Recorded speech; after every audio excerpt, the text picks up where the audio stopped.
Hello, hello, Dana Wilde here, and welcome to the show. I am so excited to be here today because I think today's topic is really a powerful one. It's one that affects a lot of people, including myself.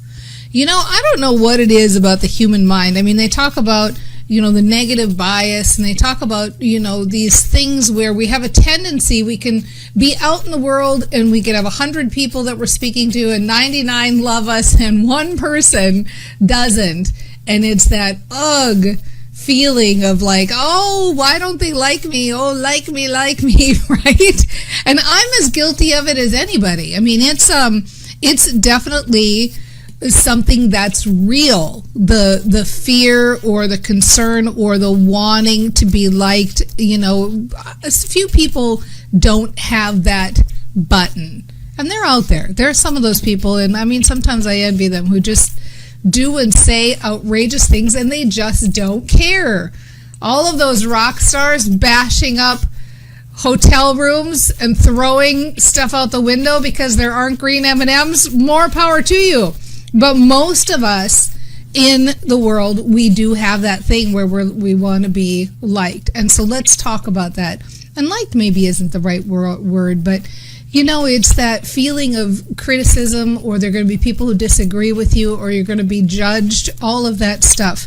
So when that happens, most common wisdom would tell you things like, well, don't care about those people because they're not your tribe.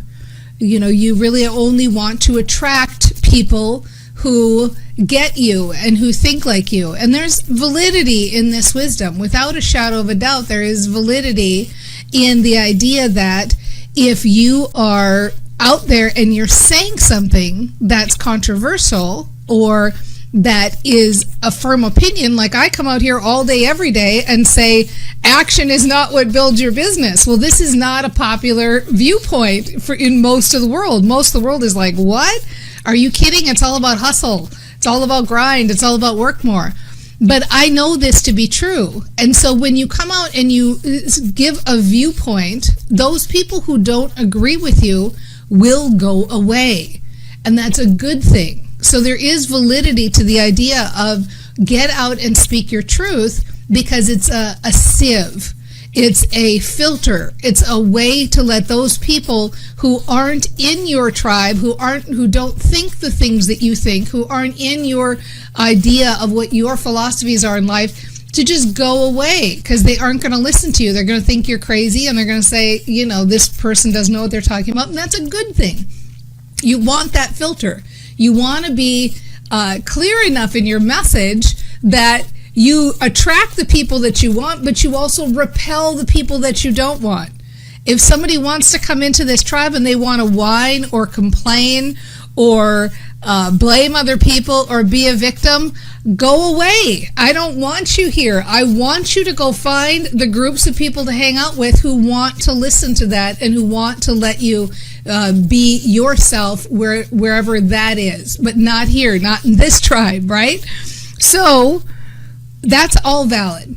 The other point that comes up often is that if you're afraid of judgment, then you're really judging yourself. That you are too critical of yourself and you're judging yourself. And so that's why you're not putting yourself out there. It's a case of perfectionism, and certainly there is some validity in that point, without a shadow of a doubt. We're all very self-critical. The thing I would ask myself, if you were thinking that is your box ticked, is I would ask myself, is that an easier story to accept and buy than the one I'm going to tell you? So brace yourself, because I'm going to tell you something that you may not like 100%, but I think if you just let the sting settle, you might appreciate it a little bit better, okay? So what are we really saying when we're saying I'm going to go out into the world and I'm going to put myself out there and I'm afraid that people will judge me? I'm afraid to get out there because I'm afraid that they're going to judge me. What are we really saying? Well, what we're really saying is the world is comprised of people who are judgmental. So we're buying and believing the story that the world is comprised of people who are judgmental. Now just let that sit for a minute, because in that sentence, the world is comprised of people who are judgmental. First of all, you definitely don't want your reticular activating system, matching that up, right? But second of all, who's being the person who's being judgmental with that sentence? Who's the person saying, hey, all of you out there, you're all judgmental, but I'm not, right? I mean, do you feel the kind of ugliness in that? Do you feel the ugliness in going out into the world with the stance that everybody else out there is judgmental and you're not? And so is it an easier thing to buy? Well, I'm judging myself, and that's easier to buy because I can be hard on myself and I can beat up on myself, and that's easier to buy than to really hear the cold hard truth of I'm calling all of you judgmental. I mean, it's so gross, right? I mean, who wants to be that person who walks around in the world saying, all the rest of you out there, you're all bad and I'm afraid of you because you all have these negative traits and you're so critical and you're so this. I mean, doesn't that just bring you down? I've said like 5 sentences and don't you just feel like you need to take a shower? It's so disgusting. So the question I ask you is that who you are in the world? And of course, if you're here in this sandbox, no, it's not. No, that's not who you are in this world. If you're here in this sandbox, then my guess is that you are probably the opposite of that. You probably would like to be out in the world in a stance of tolerance and in a stance of non-judgment and in a stance of feel good and in a stance of allowing people to be who they are and in a stance of letting the people around you and the clients you work with find their own voice and be their own selves. You are probably the exact opposite of that. And that's why it feels so crappy. And that's why it feels so crappy to get out in the world and think that people are judging you, because it's absolutely opposite to who you are at the core of your being. You can't be that person who judges others for judging you and be the person who's also out there saying, I'm going to help everybody find their own voice and be themselves. So you can just drop that story now once and for all. You can just get rid of that. But if you think you've heard it all, you have not, because I have one more whopping layer to add on to this that I think you're going to like. I think I should take a quick break here first. I think I should just let everybody absorb that for a minute, because I want to come back after the break and I want to talk about ways to turn this around, ways to talk about differently, and a really big whopping piece for you that's going to shift this for you once and for all. Okay, Dana Wilde here. Very excited. Remember to go check out danaclass.com. If you want to build a tribe, if you want to feel more confident, if you want to get out in the world in a bigger way, if you want to have influence, then check out danaclass.com, because that is where I will give you step-by-step exactly how to do it. I will be back in 90 seconds. Hello, and welcome back. Dana Wilde here. And we've been talking about how it feels to put yourself out in the world, and I've been hopefully layering some ideas on that are real common ideas. Who do we want to attract? Who do we want to repel? How are we looking at the people who are out in the world? Aren't we the ones judging them? And don't we sometimes judge ourselves as well? And isn't it high time we gave all that up, because it's completely counterproductive and countercore to who we are? And so with that, I would like to suggest that really the pièce de résistance, and I'm sure somebody out there is going to say, whoa, did she slaughter that phrase? See? Looking for that external validation. All right. So the cherry on the top is this. Here's what I'd like to suggest.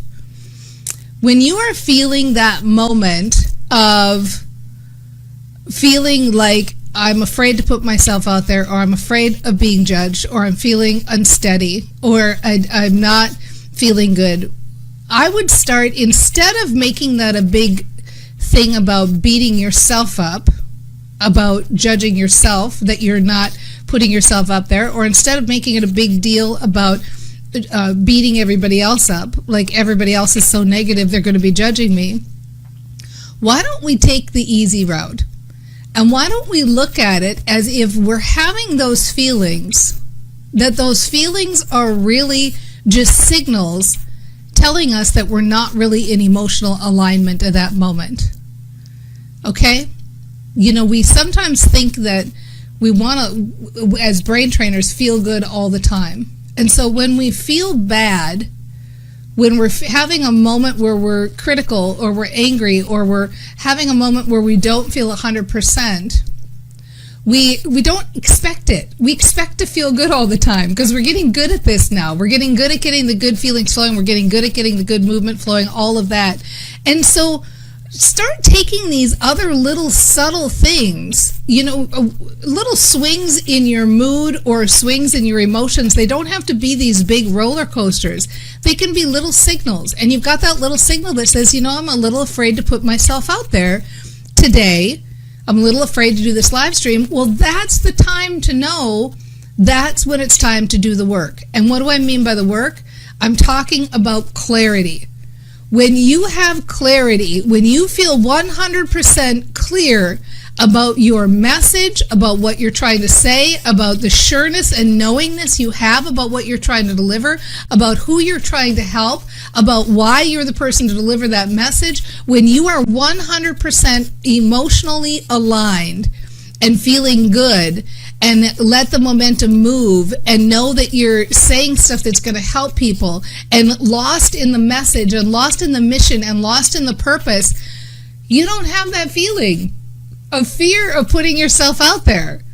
So this isn't about tampering down that fear or talking yourself out of feeling bad. This is about getting so in line with your mission, getting so clear, having so much clarity, feeling so good, knowing what you're doing, knowing who you're talking to, flying high, having the next new idea, and can't wait to share the next new idea, having the realization, going out in the world, having that story happen that goes like, oh my gosh, it's such a good point, I can't wait to share this. When you are in that mood, you're not thinking all that other stuff. So that's the stuff to go for. That's the feeling to go for. And how do you do it? Practice, right? You do it by thinking in your own head. You do it by practicing. You do it by saying, okay, Dana's right. I'm going to play with this a little bit. You see how I snuck that in there? It was pretty good, right? Dana's right. I'm going to play with this a little bit. I do want to feel clear in my message. I do feel on a little unsure footing. I'm going to sit down and lay out some statements about what do I believe, what do I know to be true, what are the things that I know can help people, what are the successes that my clients have had, what are the successes that I've had, how am I feeling about who I'm talking to, who can I help, all of those things, and then just keep getting into that emotional state before you hit the live button. Because if you do that, and by live button I mean whether it's live on Facebook, whether you get on the stage, whether you're going into that interview to be interviewed on a podcast, whichever environment that you're entering into, when you get yourself into that state of emotional clarity first, then all the rest of those funny little silly, crazy little emotions that are really so meaningless, right? They go away. There's no more need for external validation. Because you are in your knowing and you're in your clarity. Go out and have fun with this. Come back, compare notes, post on the Facebook page. I can't wait to hear about it. And we'll see you next time on The Mind Aware. Bye, everybody. Mwah. Mwah. See you soon.